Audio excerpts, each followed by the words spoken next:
지난 10일 일본 온라인에서는 세계적인 투자자 짐 로저스의 일본에 대한 경고 기사가 꽤 화제였습니다.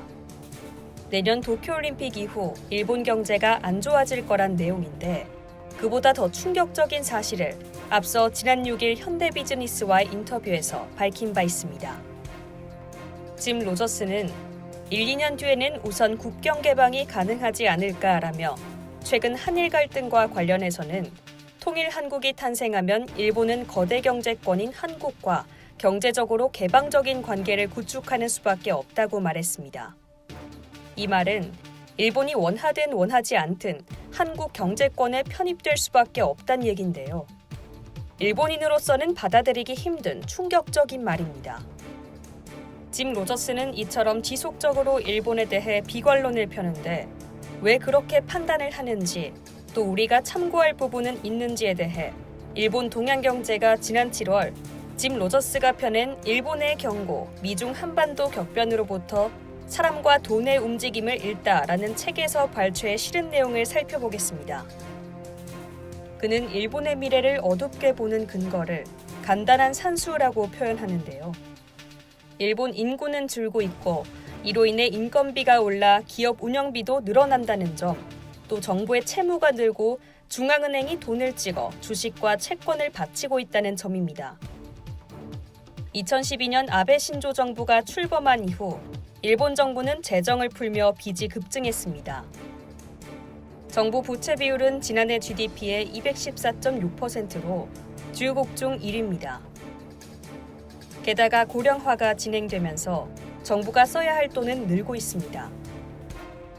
로저스는 국제 행사인 올림픽도 성공 사례가 없다며 오히려 빚을 늘린다고 판단합니다. 그는 내가 10살 일본 어린이라면 자동소총을 구입하거나 나라를 떠날 것이라고 한 바 있습니다. 일본의 전망이 그만큼 어둡다는 말입니다. 젊은 층이 번 돈으로 고령자의 생활을 유지시켜야 하는데 인구 감소로 인해 어느 순간 이 방식으로는 감당되지 않을 것이라고 합니다. 이에 따른 사회 불안정으로 30년 뒤 일본에는 많은 범죄가, 50년 후에는 반란이 생길 수 있다는 극단적인 표현도 썼습니다. 현재 일본 대학생들의 직업 선호도를 조사하면 국가공무원과 지방공무원이 압도적인 1, 2위를 다투는데 로저스는 이를 사회 불안이 반영된 것으로 봅니다. 그는 일본에 이민정책이 필요하다는 얘기를 여러 번 했습니다. 로저스는 한때 부유했던 동남아시아의 미얀마를 사례로 들면서 폐쇄적인 정책을 쓴 나라는 가난하게 된다고 주장합니다. 이와 달리 미국 경제를 이끄는 구글, 아마존, 애플 등은 이민의 뿌리를 둔 사람들이 창업한 것이라고 말하고 아시아의 부국 싱가포르 역시 여러 나라 인재를 받아들이고 있다고 설명합니다. 이민자가 일자리를 빼앗는다는 시각도 있지만 오히려 경제 활성화를 시킨다는 게 그의 생각입니다. 이민이 새로운 아이디어, 일, 자본을 가져오고 이민자로 인해 에이전트 및 주택 시장도 성장시킬 수 있다는 겁니다.